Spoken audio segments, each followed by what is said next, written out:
In the movie Finding Nemo, Nemo is a fish who got trapped by a dentist, then put into a saltwater fish tank in the dentist's office.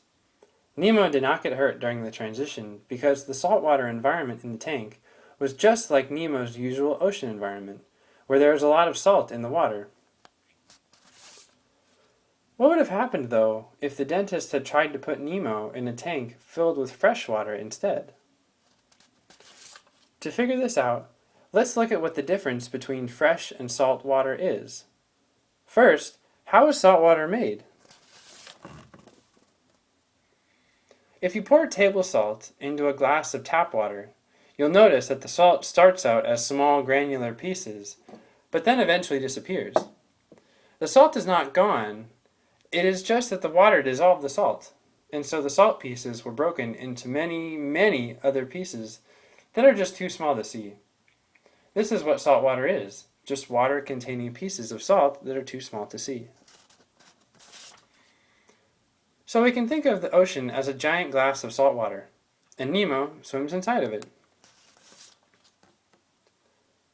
If we take a really close look at Nemo, we can see that his skin has tiny openings that allow water to move in and out.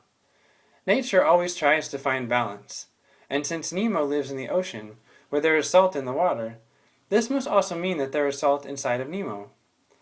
Water is constantly moving in and out of these openings to make sure that if the saltiness of ocean water changes a little bit, the saltiness inside Nemo's body also changes.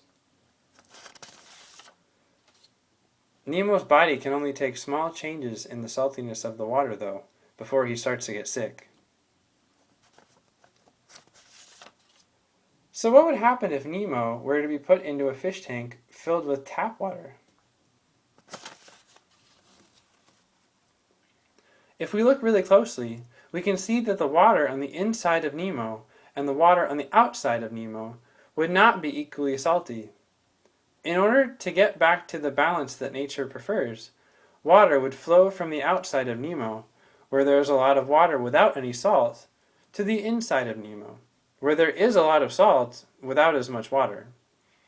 Nemo can't do anything to stop the water from flowing into his body, since it's just nature trying to create balance, and so Nemo would not be able to survive in this new environment very long. His body is used to having water that is more salty, and so he would not survive having water that is less salty. This process of water moving between areas of different saltinesses to find balance is called osmosis. Osmosis is the reason why we have to be careful to only put animals from saltwater environments into other saltwater environments. I am glad that the dentist in the movie knew what type of environment Nemo needed to live in.